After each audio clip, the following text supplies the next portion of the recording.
साथियों नमस्कार।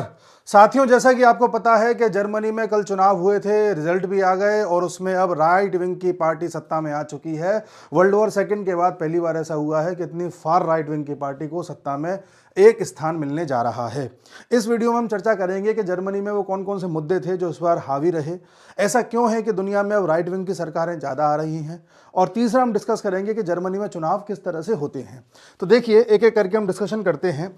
जैसा कि आपको पता है कि जर्मनी वर्ल्ड वॉर वन में, वर्ल्ड वॉर टू में विशेष तौर पे काफ़ी ज़्यादा चर्चा में रहा, और हिटलर ने किस प्रकार से जर्मनी में अपना धमाका किया, किस तरह से तहलका मचाया, वो सब जानते हैं।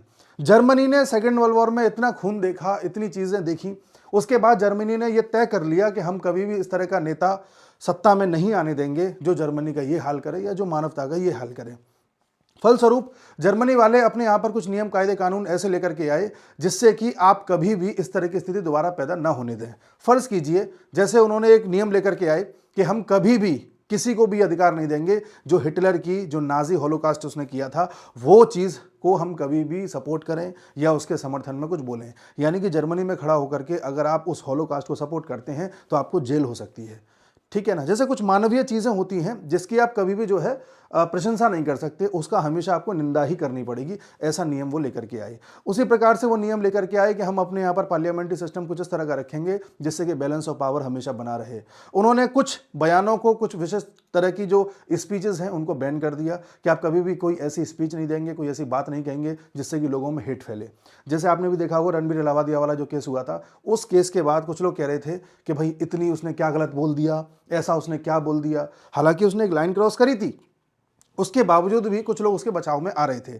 जर्मनी जैसे देश में, जहां यूरोप में इतना ज़्यादा एडवांस देश है, सारा कुछ उसके पास है, बावजूद उसके उन्होंने भी अपने यहाँ पर कुछ लाइंस बना रखी हैं कि आप इन्हें क्रॉस नहीं कर सकते, अगर आप इन्हें क्रॉस करेंगे तो आपको जेल हो जाएगी, क्योंकि उन्होंने वो सब देखा हुआ है। उसके बाद से जर्मनी में हाल ये हो गया था कि हम बड़े लिबरल टाइप के बन जाएंगे, मानवता को ही ऊपर रखेंगे और हम सभी के ह्यूमन राइट्स का ध्यान रखेंगे। फलस्वरूप आपको पता है पूरे यूरोप में कई तरीके का माइग्रेशन हुए, इलीगल तरीके से लोग आकर के यहाँ रहने लगे। धीरे धीरे यूरोप जो है इमिग्रेंट्स का एक गढ़ बन गया। मानव अधिकारों के नाम पर लोगों को पनाह दी जाने लगी, और वहाँ पर किस तरह की समस्याएं आज यूरोप झेल रहा है हम सब जानते हैं। तो इसलिए जो लिबरलाइजेशन आया, जो लिबरल थॉट्स होते हैं उनको ज़्यादा जब यूरोप बढ़ावा देने लग गया तो लिबरल थॉट्स के नाम पर लेफ्टिस्ट पार्टी ज़्यादा आने लग गई। जैसा कि आपको पता है दो तरह की पार्टी होती है, एक राइट विंग की पार्टी, एक लेफ्ट विंग की। राइट विंग वो होते हैं जिनको कंजर्वेटिव भी कहा जाता है, जिनको दक्षिणपंथी भी कहा जाता है। लेफ्ट विंग वो होते हैं जिनको लिबरल कहा जाता है, आपने ये शब्द सुना होगा लिबरल, और इनको वामपंथी भी कहा जाता है। तो ये जो लेफ्ट विंग वाले होते हैं ये हर चीज़ में ये कहते हैं कि मानवता ही सबसे ऊपर है, ये धर्म वरम कुछ नहीं होता, और सबको मिलजुल करके रहना चाहिए, स्कूल बनाने चाहिए, कॉलेज बनाने चाहिए, अस्पताल बनाने चाहिए, और अगर मान लो कोई आतंकी हमला कर देता है उसको अगर फांसी की सज़ा दे दो तो ये लोग उसका विरोध करते हैं। क्या आतंकी इंसान नहीं है? माना कि उससे गलती हो गई तो क्या तुम उसे फांसी दे दोगे? इस तरह की लोग बात करते हैं। कोई इनके देश में अगर अवैध तरीके से आए लेफ्ट वालों के में तो कहते हैं कि भाई वो लोगों को प्रताड़ित किया जा रहा है इसलिए आ रहे हैं, उनकी रक्षा अगर हम नहीं करेंगे तो कौन करेगा? इस तरह से कुछ ज़्यादा ही उदारवादी हो जाते हैं और इस चक्कर में अपने देश का सत्यानाश करा लेते हैं, जैसा यूरोप ने अपना करा लिया। राइट विंग वाले वो होते हैं जिनकी अपनी सेट ऑफ विचारधारा होती है। राइट विंग और लेफ्ट विंग हर देश में वैसे अलग अलग होता है, पर एक मोटा मोटा मैं आपको बता रहा हूँ। राइट विंग वाले आपको मिलेंगे नेशनलिज्म वाले, हमारे लिए हमारा देश पहले है, हम जान दे देंगे लेकिन देश सब कुछ है, हमारे देश में कोई आतंकी कैसे घुसा हम उसे छोड़ेंगे नहीं। ये राइट विंग वाले कहते हैं। राइट विंग वाले कहते हैं हमारे लिए संस्कार जरूरी हैं, संस्कृति जरूरी है, हमारे लिए आदर्श जरूरी हैं, हमें अपने नेताओं का सम्मान करना चाहिए, फ्रीडम फाइटर्स का सम्मान करना चाहिए, जिन लोगों ने देश के लिए कुर्बानी दी उनको हमेशा याद करना चाहिए, हमारे लिए धर्म भी जरूरी है, हम सब धर्मों को बराबर स्थिति से देखते हैं। या राइट विंग वाले ये भी कह सकते हैं कि किसी विशेष धर्म को ही ज़्यादा देखते हैं। ये सब राइट विंग वाले करते हैं। आप समझ रहे हैं? तो जब वर्ल्ड वॉर सेकंड खत्म हुआ तो उस वक्त नेशनलिज्म, आपको पता है सब लोग नेशनलिज्म की वजह से ही लड़ रहे थे। इटली में उससे पहले आ रखा था, फिर जर्मनी में आया था, फिर धीरे धीरे आपने देखा होगा यहूदी लोग अपने इजराइल में लौटने लगे नेशनलिज्म के नाम पर। तो नेशनलिज्म की वजह से धीरे धीरे धीरे धीरे पूरी दुनिया में इतना ज़्यादा तीव्रता आ गई कि देश आपस में लड़ने लग गए थे, और उस नेशनलिज्म की वजह से ये वर्ल्ड वॉर वन और वर्ल्ड वॉर टू जो हुआ, उसके बाद यूरोप को, अमेरिका को, इन सबको समझ में आ गया कि यार इस चक्कर में अब ज़्यादा रहना नहीं है, थोड़े लिबरल हो जाते हैं। वहीं से ये लोग लिबरल होते चले गए, या लेफ्टिस्ट लीनियंसी इनकी होती चली गई। भारत में भी आप देखोगे तो जितनी भी पार्टीज आई, विशेष तौर पे कांग्रेस ही रही, कांग्रेस ने भी कभी इस तरह से नहीं किया कि हमें अपनी संस्कृति को बढ़ावा देना है, नेशनलिज्म को बढ़ावा देना है। कांग्रेस बस कैसे भी करके इस देश में अपना सत्ता चलाती आई, सेटलमेंट बनाती आई, अब उसमें क्या किया क्या नहीं किया वो फिर देश की राजनीति हो जाएगी, उस पर जाना नहीं है। तो राइट और लेफ्ट का ये जो जद्दोजहद चल रही थी 45 तक बहुत ज़्यादा थी राइट वाली स्थिति, उसके बाद लेफ्ट लेफ्ट होता चला गया, कहीं सेंटर आ गया, कहीं सेंटर से थोड़ा लेफ्ट की तरफ चले गए, बहुत कम ऐसा था कि राइट विंग की कोई पार्टी रही हो। लेकिन अब हम देख रहे हैं इटली में राइट विंग की पार्टी है, जर्मनी में आ रही है, फ्रांस में भी जो इमैनुअल मैक्रों हैं वो सेंटर में है लेकिन थोड़ा सा लाइट की तरफ हो जाते हैं कभी कभी। यूएसए में ट्रंप देखिए राइटिस्ट हैं, राइटों के बादशाह हैं। भारत में देखिए उधर पुतिन को देखिए, पुतिन कहने को लेफ्टिस्ट हैं, कहने को उनकी विचारधारा कम्युनिस्ट है, लेकिन जिस तरीके के उनके एक्शंस हैं वो काफ़ी हद तक राइटिस्ट हैं। उनके लिए नेशनलिज्म ही सब कुछ है, उनके लिए आत्मनिर्भरता ही सब कुछ है। वो यूएस के डॉलर को वहाँ नहीं रखना चाहते, यूएस भी नहीं चाहता, वो भी नहीं चाहते। तो उनका अपना एक वे ऑफ वर्किंग है जो कहने को कम्युनिस्ट हैं लेकिन वर्किंग बिल्कुल राइट विंग पार्टी जैसी है। ऐसे चाइना को देखेंगे, चाइना भी अपने आप को कम्युनिस्ट कहता है लेकिन जिस तरह से नेशनलिज्म के नाम पर या अपने देश को ही किस तरह से बचा के रखना है उसके नाम पर उन्होंने जिस तरह की वहाँ पे ऑटोक्रेसी टाइप की कर रखी है वो एक राइट विंगर जैसा ही फील देता है। चाइना एक ऐसा केस है जो कम्युनिस्ट कहता है लेकिन कैपिटलिस्ट भी है। चाइना खुद को लेफ्ट विंग की बिल्कुल पार्टीज वहाँ पर हैं लेकिन हरकतें राइट विंग वाली जैसी हैं। तो कुछ ऐसी हरकतें भी हैं जिसको हम डिफाइन करना बड़ा मुश्किल है कि राइट विंग की हरकत है कि लेफ्ट विंग की हरकत है। बहरहाल तो जर्मनी में लंबे समय से क्या हो रहा था, जर्मनी हो गया, देखो कुछ यहाँ पर देश बता रहा हूँ, जर्मनी हो गया, फ्रांस हो गया, आपका इटली हो गया और यूके हो गया। इन देशों को कुछ ज़्यादा था कि हमको ह्यूमन राइट्स की रक्षा करनी है, तो इन देशों में धीरे धीरे माइग्रेंट्स आने लगे, फिर उनकी जनसंख्या बढ़ने लगी। यूरोपियंस ने अपने बच्चे कम पैदा करना स्टार्ट कर दिए, उन्होंने अपने बच्चे ज़्यादा पैदा करना स्टार्ट कर दिए। फलस्वरूप वो वहाँ पर अपने अधिकार मांगने लग गए कि हमारे लिए ये कर दो, हमारे लिए वो कर दो। और जब उनको लगा कि हमारे यहाँ पर सेटलमेंट अच्छे से हो चुका है तब यहाँ पर दंगे होने लग गए, यहाँ पर कोई गाड़ी लेकर के भीड़ पर चढ़ा देने लग गया। इस तरह की घटनाएं लंबे समय से हो रही थी जिसको जर्मनी भी देख रहा था, जर्मनी में भी हो रही थी। और लोगों ने ये तय कर लिया कि अब हम ऐसी सरकार लेकर के आएंगे जो ये इमिग्रेशन को रोके, ये जो गलत तरीके से लोग हमारे देश में आ जाते हैं, अवैध घुसपैठ हो जाती है, इन घुसपैठियों को रोके। और घुसपैठियों को रोकने की बात जो यहाँ पर पार्टीज करती थी वो राइट विंग की पार्टीज थी। यूएसए में भी ट्रंप ने घुसपैठियों को रोकने की बात करी, उनको उनके देश भेजने की बात करी क्योंकि ट्रंप राइट विंग का है। इलॉन मस्क राइट विंग के हैं। जर्मनी ने भी लंबे समय से इस मुद्दे को उठाया और इससे पहले की जो सरकारें रहीं, ओलाफ शोल्स वगैरह जब चांसलर रहे तो उन्होंने इमिग्रेशन को काफ़ी ज़्यादा बढ़ावा दिया। वो कहते थे सबके लिए बॉर्डर्स खोल दो, सब अपने ही लोग हैं। तो लोग इस बात से फ्रस्ट्रेट हो गए थे कि आप यार ये इमिग्रेशन को रोकते क्यों नहीं है, गलत तरीके से लोग आ रहे हैं रोकते क्यों नहीं है। इस वजह से लोगों में उन नेताओं के प्रति एक तरीके से एक्सेप्टेंस आने लगी जो इस अवैध घुसपैठ के खिलाफ बोलते थे, और ये सब राइट विंग के नेता थे। तो साहब ये जर्मनी में चलता रहा। इस बार इमिग्रेशन, एंटी इमिग्रेशन एक बहुत बड़ा मुद्दा रहा है जर्मनी में। आप लिख के ले लीजिए, इटली में भी यही मुद्दा रहा है, फ्रांस में भी ये मुद्दा बना, जर्मनी में भी है और यूके में भी है। यूके में दरअसल लेफ्ट विंग की पार्टी इस समय आ चुकी है सत्ता में, लेकिन वो भी ज़्यादा दिन चल पाएगी नहीं चल पाएगी कुछ कह नहीं सकते क्योंकि इलॉन मस्क उसके भी पीछे पड़ गए हैं। इलॉन मस्क दुनिया के एक ऐसे व्यक्ति जो किसी राजनीतिक पोस्ट पर तो नहीं है लेकिन ताकत इतनी रखते हैं कि बड़ी बड़ी सरकारों को हिला दे रहे हैं। ट्रंप को जिताने में उन्होंने मदद करी, फिर वो डॉज के हेड भी बन गए, वो एक अलग बात है, ट्रंप के सलाहकार हैं। फिर वो जस्टिन ट्रूडो के पीछे पड़ गए कि कनाडा में बदलाव होना चाहिए, कनाडा में बदलाव होना चाहिए, हो गया। फिर वो पीछे पड़ गए आपके जर्मनी के कि जर्मनी में ये जो ओलाफ शोल्स हैं इनको हट जाना चाहिए, इनको हट जाना चाहिए, अब वो हट ही गए। ऐसे ही वो पीछे पड़े हुए हैं आपके यूनाइटेड किंगडम के स्टारमर के कि स्टारमर ग्रूमिंग गैंग को वहाँ पर बढ़ावा दे रहा है, इसको भी हटा देना चाहिए। अब देखते हैं यूनाइटेड किंगडम में क्या होता है। और मेलोनी के साथ अच्छी खासी उनकी पटती है इलॉन मस्क की, तो वहाँ तो कोई दिक्कत वाली बात है नहीं। मोदी जी के साथ अच्छे संबंध है, कोई दिक्कत नहीं है। तो ये सारी चीज़ें होती रहती हैं। अब मैं आपको जर्मनी का पहले बताता हूँ इलेक्शन रिजल्ट क्या चल रहा है।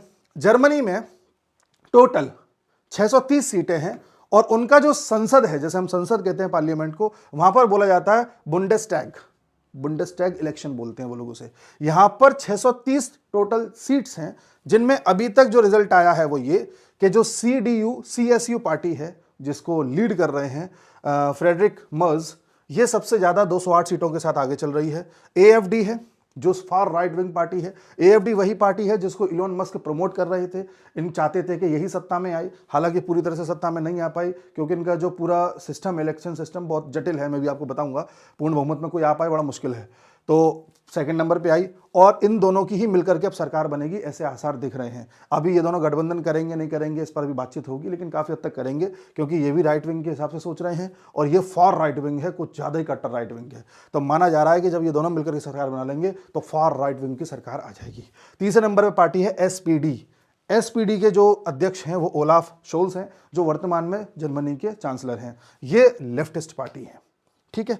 तो सीन ये है कि 208 सीटें सीडीयू, एएफडी के पास 152, एसपीडी के पास 120, टोटल 630 सीटें हैं। 630 सीटों का मतलब हो गया, अगर आपको सत्ता लानी है तो 315 से ज़्यादा आपको सीटें लानी पड़ेंगी किसी एक पार्टी को। 315 किसी एक की आती दिख नहीं रही, 2 मिल जाएंगे तो काम हो जाएगा। ये बात आपको समझ में आ गई। अब इन पार्टीज़ की फुल फॉर्म भी मैं आपको बता देता हूँ, जिससे कि आपको लगे क्या चल रहा है। जब हम सीडीयू बोलते हैं तो सीडीयू का मतलब है क्रिश्चियन डेमोक्रेटिक यूनियन, इन्हीं की सिस्टर पार्टी है सीएसयू, क्रिश्चियन सोशल यूनियन। और ऐसे ही एसपीडी जो भी वर्तमान में सरकार है उसका नाम है social democratic party of Germany. और जो दूसरे नंबर पे इस वक्त आई हुई है उसका नाम है एएफडी का, अल्टरनेटिव फॉर जर्मनी। तो कोई पूछे AfD alternative for Germany, alternative for Germany. Parties के नाम भी आप याद रखा कीजिए, जिससे कि कल को चर्चा में ये आए, अखबार में आए, तो आपको पता रहना चाहिए कि बात चल किसकी रही है, ठीक है ना। एएफडी को सपोर्ट कौन कर रहा था साहब? इनको जेडी वेंस कर रहे थे, इलॉन मस्क कर रहे थे। इलॉन मस्क के बारे में बता चुका है, जेडी वेंस वहाँ के वाइस प्रेसिडेंट हैं। ये सब लोग मिलकर के इसको सपोर्ट कर रहे थे। और जैसा कि दूसरे नंबर पे ये आ गई है तो जाहिर सी बात है सरकार में भी ये आएगी। ठीक, अब आते हैं जर्मनी का सिस्टम क्या है पूरा इलेक्शन वगैरह का और ये कैसे होता है। जैसे कि मैंने बताया कि इनका जो संसद है उसमें टोटल 630 सीटें हैं, इस बात को एक याद रखें आप। दूसरा ये याद रखें, पूरे जर्मनी में 16 स्टेट्स हैं, जैसे हमारे यहाँ राज्य होते हैं ऐसे, और जितने भी जगह से खड़े होते हैं कैंडिडेट्स, कॉन्स्टिट्यूएंसीज हैं, वो लगभग 299 हैं। ये इलेक्शन इतना जटिल है कईयों के समझ में भी नहीं आता ये हो क्या रहा है। अब आप ध्यान से सुनना, ये देखिए, ये अभी चांसलर बनने वाले हैं। अच्छा, चांसलर वर्ड क्या है? चांसलर वर्ड है जैसे हमारे भारत में प्रधानमंत्री होता है, सेम वहीं पर चांसलर होता है, बस नाम में अंतर है, पावर सेम है, प्रधानमंत्री की जगह वहां पर चांसलर होता है। इससे पहले अभी तक जो चांसलर थे वो थे ओलाफ शोल्स, जो एसपीडी के थे, लेफ्ट विंगर थे। अब जो बनने जा रहे हैं, जैसा कि अनुमान लग रहा है, ये फ्रेडरिक मर्ज हैं, जो कि सीडीयू के हैं और राइट विंगर सोच रखते हैं। आइए, होता क्या है, जब भी आप जर्मनी में वोट डालने जाते हैं तो आप एक वोट नहीं डालते, आप 2 वोट डालते हैं, समझ गए। वहां पर वोट ईवीएम से नहीं होता, वहां पर वोट होता है बैलेट पेपर से। तो बैलेट पेपर की 2 साइड्स होती हैं, एक साइड में आप फर्स्ट वोट डालते हैं, दूसरे साइड में आप सेकंड वोट डालते हैं। बात समझ में आ गई? 2 वोट डाल रहे हैं। पहले दूसरे की बात करते हैं। दूसरे वाली साइड में कई सारी पार्टीज के नाम लिखे होते हैं, ठीक है, पार्टी के, व्यक्ति के नहीं, पार्टी के, जैसे एसपीडी, सीडीयू, ये बुडिन्स जो भी इसका नाम है, एफडीपी, एएफडी, ये सब नाम लिखे हुए हैं। इनमें आप पार्टी को वोट देकर के आते हैं। जैसे मान लीजिए भारत में आप गए और दोनों एक साथ आपको वोट डालने हैं, इधर लिखा है बीजेपी, कांग्रेस, बीएसपी, समाजवादी, आपकी केजरीवाल वाली पार्टी, इधर पार्टी के नाम लिखे होते हैं। और एक तरफ इसमें होता है फर्स्ट वोट, यानी कि ये आपका सेकंड वोट जो आप पार्टी को देके आ रहे हैं। एक तरफ देके आते हैं पर्सन्स को वोट, जो आपके क्षेत्र से व्यक्ति खड़ा हुआ है। 299 क्षेत्रों में बांटा गया है, 16 स्टेट्स को। उनमें आपके क्षेत्र से जो खड़ा है, आपको जो पसंद आता है, आप उस व्यक्ति को चुन के आइए। हालांकि वो व्यक्ति भी किसी ना किसी पार्टी से होगा और जिस पार्टी का यहां पर क्रम है उसी क्रम में यहां पर व्यक्ति का नाम लिखा होगा। अब मान लीजिए आप रहते हैं बनारस में, फर्ज कीजिए अब बनारस में आप रह रहे हैं और आपका जो क्षेत्र है बनारस का, वहां से कई सारे व्यक्ति खड़े हो रहे हैं। आप वोट डालने गए तो आपने देखा कि बनारस से मोदी जी खड़े हुए हैं, तो आपने एक तो वोट दिया मोदी जी को, ठीक है, आपने मोदी जी को जिता दिया यहां से आपकी तरफ से। और आप चाहते हैं कि भाई ये तो मैंने व्यक्ति चुन दिया, अब स्टेट्स के हिसाब से भी मुझे कुछ चुनना है, मैं चाहता हूं राज्य में भी सरकार किसी की है, लेकिन आपको लगता है कि यूपी में सरकार समाजवादी पार्टी की आनी चाहिए, तो यहां तो आपने मोदी जी को वोट दे दिया। और यहां आपको लगता है कि समाजवादी की पार्टी की सरकार आनी चाहिए, तो आपने समाजवादी को दे दिया। यहां पार्टी को दे के आए, यहां व्यक्ति को दे के आए। वहां ऐसे होता है, जैसे मान लो कल को हमारे देश में 1 नेशन 1 इलेक्शन हो जाए, तो आप यही करने जाएंगे, आप और हम एक साथ 3-3 वोट दे के आएंगे, केंद्र का अलग, राज्य का अलग, और जो अपने क्षेत्र के होते हैं वो अलग, लोकल इलेक्शंस। तो पता चला आपने केंद्र में ध्यान रखा कि मोदी जी, मुझे मोदी जी को जिताना है, आपकी तरफ से मोदी जी खड़े हुए, आपने उनको जिता दिया। आपको लगा नहीं स्टेट में मुझे समाजवादी पार्टी लानी है, ठीक है, समाजवादी पार्टी को आपने वोट डाल दिया। आपको लगा मेरे क्षेत्र में कोई तीसरी पार्टी आनी चाहिए, आप उसको दे आई। ऐसे ही ये लोग करते हैं। फिर क्या होता है साहब, उसके बाद ये मैंने एक एग्जाम्पल के तौर पर लिया है। अब मान लीजिए जो सेकंड वोट है पार्टी वाला, जहां पार्टी को दे के आ रहे थे, किसी एक पार्टी को इतने % वोट मिले, दूसरी पार्टी को इतने % मिले, ऐसे अलग अलग परसेंटेज पार्टी को मिल गए। और व्यक्तियों को देखें फर्स्ट वोट में तो 30, 69, 41, ये सब क्या है, जैसे मान लीजिए 299 क्षेत्र थे। इन क्षेत्रों में से हमने देखा कि नरेंद्र मोदी बीजेपी वाले थे, योगी आदित्यनाथ बीजेपी वाले थे, अमित शाह बीजेपी वाले थे। तो ऐसे 299 जगहों से ये बीजेपी वाले कितने जीते हैं, तो आपने देखा ये बीजेपी वाले टोटल, यानी कि ये मान लीजिए बीजेपी है, ये मान लीजिए बीजेपी है, तो बीजेपी का पूरे देश में वोटिंग परसेंटेज तो इतना आया, लेकिन बीजेपी के टोटल कैंडिडेट जीते हर जगह से वो थे मान लो इतने। ऐसे ही दूसरा कांग्रेस का वोटिंग शेयर इतना आया और कांग्रेस के जितने भी लोग हर जगह से जीते वो थे मान लो इतने। ऐसे दो लिस्ट बनेंगी, एक तरफ पार्टियों का परसेंटेज, दूसरी तरफ कितने लोग कहां से जीत रहे हैं। जैसे हमारे यहाँ होता है परसेंटेज होता है, फिर सीट्स होती हैं, इधर तो सीट्स होती हैं, ऐसे यहाँ लोगों को गिना जा रहा है। अब इसके बाद देखा जाएगा कि किस किस को छांट दें और किस किस को रख लें, उसके लिए क्राइटेरिया होता है। मान लीजिए आप अगर पार्टी के हिसाब से देख रहे हैं तो पार्टी के हिसाब से आपका पूरे देश में 5% से ज्यादा वोट शेयर होना चाहिए। हमारे देश में भी ऐसे ही देखा जाता है, राष्ट्रीय पार्टी का जब दर्जा देते हैं उसमें परसेंटेज कुछ और होता है। या तो ये हो, या आपने जो ये लोग जिताए हैं अपने, इनमें से आपको 3 से ज्यादा लोग जीते हो। दूसरे शब्दों में आप कह सकते हैं कि वोटिंग परसेंट 5% से ज्यादा हो पार्टी का, या 3 से ज्यादा सीटें जीती हो, ऐसे कह सकते हैं। ठीक है। अब कुछ पार्टी ऐसी होंगी जो दोनों में से कुछ भी फुलफिल नहीं कर रही होंगी, वो हैं ये गई, ये गई, ये गई और ये गई। अब कौन बचा साहब, 1 2 3 4 5 6 पार्टीज बची। अब इनसे कह दिया जाएगा आ जाओ साइड में, 6 पार्टीज को ले लिया जाएगा इन 630 का निर्धारण करने के लिए। अब साहब ये 6 पार्टी ले ली गई। हाँ भाई तुम्हारा क्या पोजीशन है ये। अब कहोगे ये 95 कैसे आया, ये सिखा देता हूं मैं। देखिए जितना आपका वोट शेयर था उसके हिसाब से आपको सीटें आवंटित कर दी जाएंगी। आप कहोगे वोट शेयर तो 13.5 है और सीट है 630 इंटू 630 और 13.5 है, आपने डिवाइड बाय 100 कर दिया, कैसे भी करके आपने इसको पता लगाने की कोशिश करी और आपने सोचा कि भाई सीट निकालें। नहीं, ऐसे नहीं निकलेगा, क्योंकि आपने कुछ पार्टीज हटा दी ना, तो इनके परसेंटेज भी तो हट गए। अब ये जो परसेंटेज हटे इन्हें बाकियों में एडजस्ट कर दिया जाएगा और परसेंटेज के अनुसार सीट्स निकाल ली जाएंगी। ठीक है, परसेंटेज के अनुसार जब सीट्स निकाली जाती हैं तो पार्टी ए को पूरे देश में जितनी भी परसेंटेज वोट मिला है उसके हिसाब से ये देख लिया जाएगा एडजस्ट करके कि इनको सीट्स कितनी मिल रही हैं। पता चला पार्टी ए को इतनी मिली, पार्टी बी इतनी, ये सब पार्टीज को सीट्स मिल गई। ठीक है साहब, अब इस हिसाब से सीट्स आवंटित हो गई, सीट्स आवंटित हो गई। अब कंफर्म हो गया कि साहब इनके संसद में पार्टी ए से 95 लोग जाएंगे, पार्टी बी से 210 लोग जाएंगे। पर ये लोग कौन होंगे, ये कैसे डिसाइड होगा, क्या नहीं होगा, इस पर भी आइए देखिए। आप अगर गौर से देखें तो पार्टी ए की तरफ से जो कैंडिडेट जीत करके आए थे वो टोटल 30 थे, यानी पूरी जर्मनी में पार्टी ए की तरफ से जो लोग खड़े होकर के डायरेक्टली जीत करके आए वो सिर्फ और सिर्फ 30 थे। लेकिन जब हमने परसेंटेज के हिसाब से सीटों को हटा करके इसकी सीटें आवंटित करी, तब हमने ये देखा कि पार्टी ए को परसेंटेज के हिसाब से जब हम सेट करते हैं तो टोटल 95 सीटें आ रही हैं। यानी कि परसेंटेज के हिसाब से अगर हम प्रोपोर्शनल देखें तो 95 सीट्स आ रही हैं, लेकिन इसके जो कैंडिडेट जीत करके आए थे वो केवल 30 थे। अब ये 30 से बाकी हम कैंडिडेट्स कहां से लेकर के आए, इसका सिस्टम देखिए।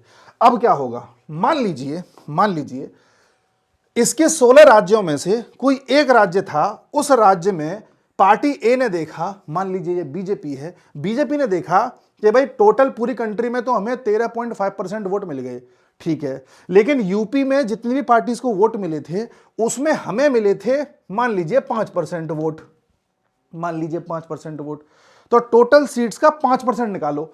टोटल सीट्स कितनी है 95, इसका 5% निकालो तो वो सीट इसको आवंटित कर दी जाएंगी। जो भी आए, मुझे कैलकुलेशन नहीं पता, मान लो 8 आता है तो इसको 8 सीटें यहां से मिल जाती हैं बीजेपी को बोल दिया जाएगा कि भाई जो ये वाला स्टेट है इससे आपको 8 सीटें मिलती हैं। ऐसे बीजेपी को किसी स्टेट से माना 3 सीटें आ रही हैं, किसी स्टेट में 10 आ रही हैं, किसी में 12 आ रही हैं, किसी में 4 आ रही हैं, किसी में 9 आ रही हैं। आप समझ गए, बड़ा जटिल है। फिर बता रहा हूं, मान लीजिए, फिर मैं रिपीट कर देता हूं, आप जल्दी से समझ जाएंगे। मान लीजिए परसेंटेज के हिसाब से बीजेपी को कुछ % वोट मिला, कांग्रेस को कुछ मिला, है ना। बीजेपी को हो सकता है यूपी में 5% वोट मिला, एमपी में 10% मिल गया, राजस्थान में 15% मिल गया, है ना।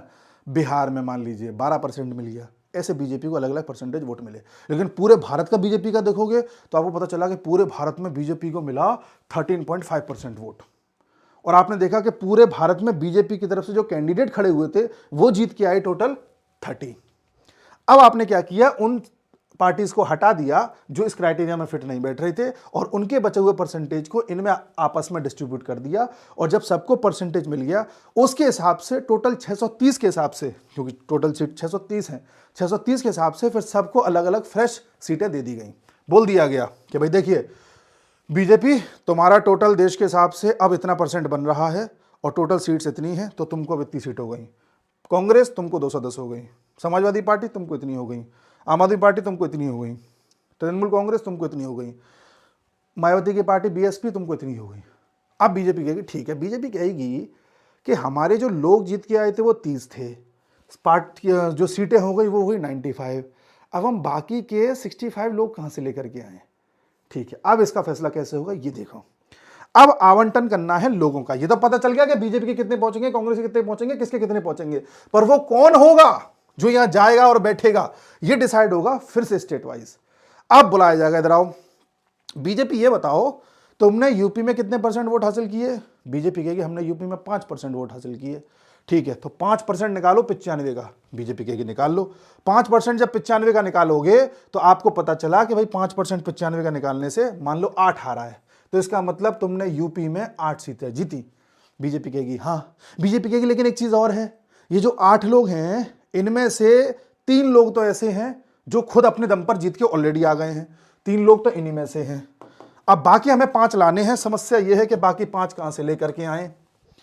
तो बीजेपी से कहा जाएगा आपसे हमने एक बात कही थी, इलेक्शन कमीशन कहेगा बीजेपी से आपसे एक बात कही थी इलेक्शन से पहले कि आप एक लिस्ट सबमिट करें हमें अपनी, जो लोग डायरेक्टली इलेक्शन लड़े थे जीत के आ गए वो तो आपने बताए 3 हैं, लेकिन आपको यूपी से भेजने हैं टोटल 8, 5 और लोग भी पकड़ने हैं। तो आपने एक लिस्ट दी थी हमें।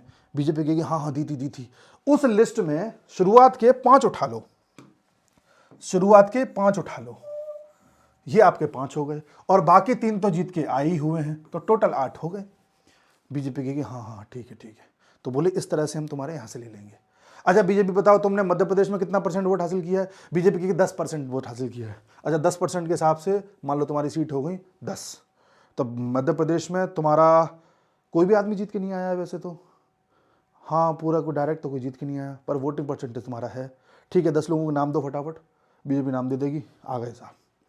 कभी कभी ऐसा भी हो सकता है कि किसी जगह से बीजेपी के मान लो ये जो 3 वाला केस है इसको लेता हूं, कभी कभी ऐसा भी हो सकता है कि बीजेपी के 4 लोग जीत के आ गए थे किसी स्टेट से। कोई स्टेट है मान लो ये वाला स्टेट है, यहां से 4 लोग डायरेक्टली जीत करके आ गए थे, लेकिन जब परसेंटेज वाला हिसाब किया तो 3 ही आ रहे हैं। अपने दम पे 4 जीत के आ गए थे और परसेंटेज के दम पे 3 ही आ रहे हैं। अब क्या करें, तो वो जो 4 लोग थे ये देखा जाएगा उन चारों में भी कौन दमदारी से जीता है। उन 4 में भी एक फर्स्ट पे आया होगा, एक सेकंड पे आया होगा, एक थर्ड पे आया होगा, एक फोर्थ पे आया होगा। तो पहले 3 उठा लिए जाएंगे, तुमसे कह दिया जाएगा कि भैया जाओ जीत गए ठीक है अपने घर रहो। ये सिस्टम है। तो इसमें कई लोग जीत के भी हार जाएंगे और कई लोग न लड़के भी संसद में पहुंच जाएंगे। समझे आप, ये वाला केस है, बड़ा जटिल है। उसके बाद जब सब लोग पहुंच जाएंगे, सब लोग यहां पहुंच जाएंगे, फिर ये देखा जाएगा कि भाई टोटल सीट कितनी थी 630, इसमें बहुमत किसको मिलेगा 316। तो भाई बताओ, थोड़े तुम मिल जाओ, थोड़े तुम मिल जाओ, थोड़े तुम मिल जाओ, तुम सबका मान लो 316 आता है मान लो, तो आपस में अब डिसाइड कर लो कि भाई कौन अपना नेता चुन रहा है। फिर इसने बोला कि वो सबसे बड़ी पार्टी तो हम हैं, ठीक है तुम बताओ किसे नेता चुन रहे हो। इन्होंने बोला कि हम जो है नेता चुन रहे हैं ओलाफ शोल्स को, ठीक है ओलाफ शोल्स को चुन रहे हो, तुम सब सहमत हो, हाँ हम सब सहमत हैं, हम सब समर्थन देते हैं, ठीक है आज से तुम बन गए चांसलर। ऐसे हैं। मुझे उम्मीद है कि आप समझ पाए होंगे। कल को अगर भारत में ऐसे होने लग जाए तो कितनी दिक्कतें आएंगी। पता चला बीजेपी के यूपी से जीत करके आए 35 लोग, 80 में से 35 जीत के आए, और बाद में जब परसेंटेज के हिसाब से देखा जा रहा है तो यूपी में परसेंटेज के हिसाब से बीजेपी को 50 आने चाहिए, तो 35 तो अपने दम पे जीते आए थे, 15 और बीजेपी जुड़वा देगी कि इनका नाम और आगे कर दो, लो साहब 50 आ गए। ऐसा भी हो सकता है कि आम आदमी पार्टी के दिल्ली में 5 जीत के आई, लेकिन परसेंटेज के हिसाब से उनको मिले केवल 3, तो बाकी जो जीते हुए 2 थे वो भी हट गए, केवल 3 ही आएंगे स्टार्टिंग वाले। ये सब खेल चलता है इसमें। मुझे उम्मीद है आप समझ पाए होंगे। तो जर्मनी में अब फायर राइट विंग की पार्टी आ चुकी हैं। देखने वाली बात ये होगी कि ट्रंप की अध्यक्षता में पूरे यूरोपीय जो देश हैं वो किस तरह से बिहेव करेंगे। यूरोपीय यूनियन दूसरा राग अलाप रहा है। यूरोपीय यूनियन अभी भी लेफ्ट विंग वाली सोच रख रहा है। वो कहता है कि हम यूक्रेन का साथ देंगे। यूरोपीय यूनियन कह रहा है कि हम जो है ट्रंप की बातों को नहीं मानेंगे। एक तरफ जर्मनी कह रहा है कि नहीं हम ट्रंप की ही बात मानेंगे। इटली भी कहीं ना कहीं ट्रंप की तरफ झुका हुआ है। तो कुछ देश अब ट्रंप की तरफ जा रहे हैं। फ्रांस भी थोड़ी अकड़ दिखा रहा है, लेकिन अब देखिए वहाँ पे क्या होता है। बाकी यूरोपीय यूनियन अपनी एक तरफ हो गया है, ट्रंप और ये राइट विंग वाले एक तरफ हो गए हैं। अब यूरोप में मचेगा झगड़ा। कईयों का कहना तो ये है, जो ये अभी जीत करके आए हैं, ये जो महाशय हैं मर्ज, इनका कहना है कि जो नाटो वाटो बना रखा है ये ज़्यादा काम नहीं करेगा, क्योंकि यूरोप में वो वाली बात नहीं रही। नाटो हो सकता है अगले साल तक समाप्त हो जाए। इस तरह की बातें भी ये कह रहे हैं। और नाटो के समाप्त करने के पक्ष में तो ट्रंप भी हैं, लेकिन यूरोपीय यूनियन पूरी ताकत लगा रहा है कि नाटो बना रहे, हम सब एक दूसरे के लिए खड़े रहें, हम लोग वही लेफ्टिज्म वाला फैलाते रहें। देखना ये होगा कि अब आगे होता क्या है, किसकी कौन कौन मंत्री बनता है, किस तरह से सीटों का आवंटन होता है, किस तरह से अब आगे अप्रोचेज रहेंगी, सबसे पहला स्टेप क्या होगा, देखने वाली बात होगी। मिलते हैं अगले वीडियो में, तब तक के लिए नमस्कार।